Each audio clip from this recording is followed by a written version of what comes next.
Pakistan PM lauds UN for international day to combat Islamophobia.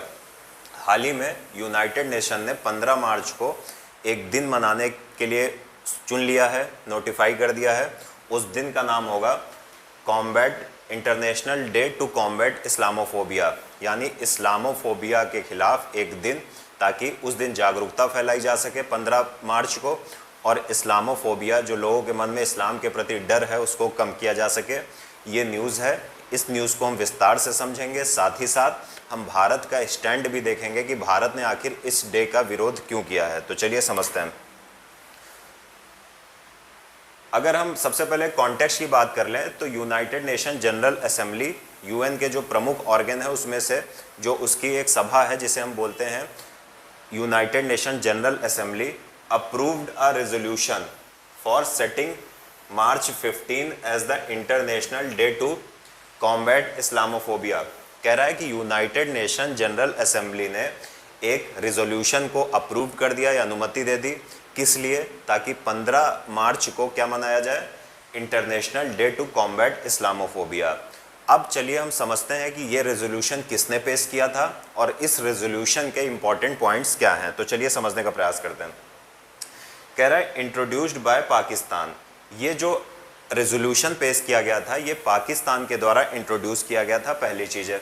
आगे, on behalf on the Organisation of Islamic cooperation.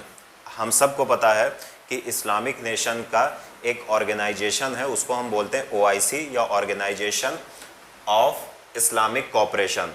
इसके behalf पर या इसके प्रतिनिधि के रूप में इमरान खान ने या पाकिस्तान ने इस रेजोल्यूशन को यूनाइटेड नेशन जनरल असेंबली में प्रस्तुत किया था। आगे देखते हैं। द रेजोल्यूशन आस्क्स, रेजोल्यूशन क्या मांग करता है?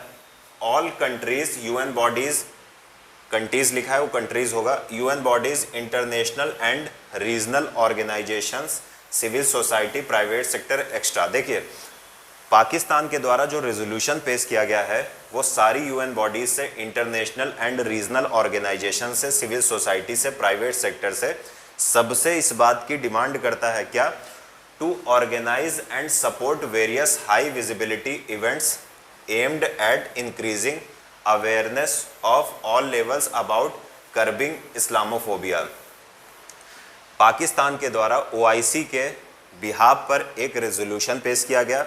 उस रेजोल्यूशन में बहुत सारे ऑर्गेनाइजेशन से ये डिमांड की गई कि वो क्या करें, बहुत सारे, आप देखो, इवेंट्स को ऑर्गेनाइज करें। किस लिए? ताकि जो इस्लामोफोबिया फैला हुआ है पूरी दुनिया में उसको कर्ब किया जा सके या उसको कम करके ख़त्म किया जा सके।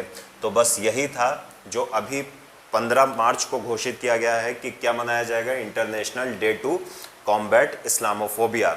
सामान्य मतलब इसका यह है कि पाकिस्तान ने OIC के बिहाफ पर एक रेजोल्यूशन पेश किया।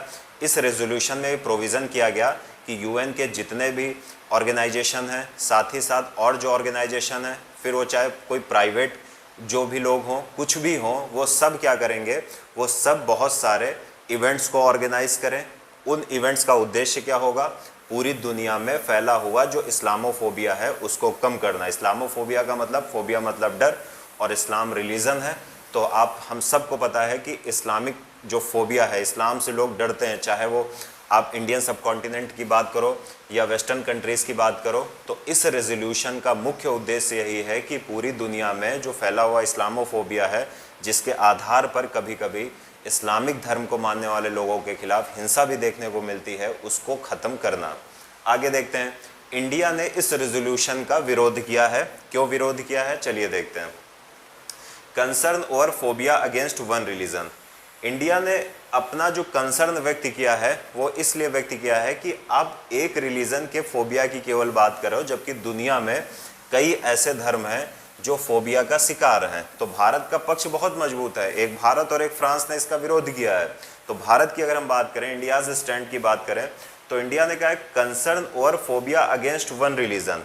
आपको केवल एक रिलीजन के खिलाफ जो फोबिया है उससे ही डर है। आगे इंडिया क्या कहता है? Growing contemporary forms of religiophobia. India ने कहा है कि अगर आप देखोगे समकालीन दौर में तो एक रिलीजियोफोबिया का दौर चल रहा है कि कई धर्म ऐसे हैं जिनके प्रति लोगों में फोबिया है। यहाँ पर इंडिया ने कहा स्पेशली एंटी हिंदू, हिंदुओं के प्रति फोबिया, जैसे पाकिस्तान में हिंदू तो कन्वर्ट कर किए जा रहे हैं, बांग्लादेश में हिंदुओं के ऊपर हमले हो रहे हैं, अफगानिस्तान को छोड़कर हिंदू भाग आए हैं, तो इंडिया का पक्ष मजबूत है। इंडिया ने कहा कि ये तो एंटी हिंदू भी है।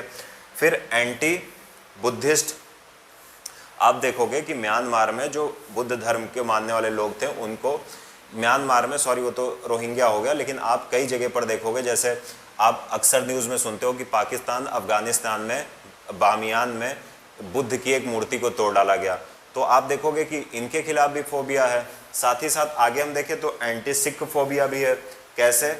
एंटी सिख फोबिया की अगर हम बात करें तो हमने देखा था जब तालिबान ने अफगानिस्तान पर कंट्रोल किया था तो सिख वहाँ छोड़कर भाग गए थे, क्योंकि सिख के गुरुद्वारों को मस्जिद में बदला जा रहा था। तो इस प्रकार की बात भारत ने की है। तो भारत का पक्ष है कि अगर आप इसको सिर्फ इस्लामोफोबिया की बात करो तो आप केवल सिर्फ इस्लाम के प्रति जो लोगों में डर है उसको कम करने का प्रयास करोगे। अगर आप रिलीजियोफोबिया की बात करो तो ज़्यादा बेहतर होता, लेकिन चूंकि OIC में लगभग 55 मेंबर हैं तो पाकिस्तान का रेजोल्यूशन पास हो गया है और 15 मार्च को अब मनाया जाएगा क्या, international day to combat Islamophobia. उम्मीद है आप समझ पाए होंगे इस न्यूज़ को।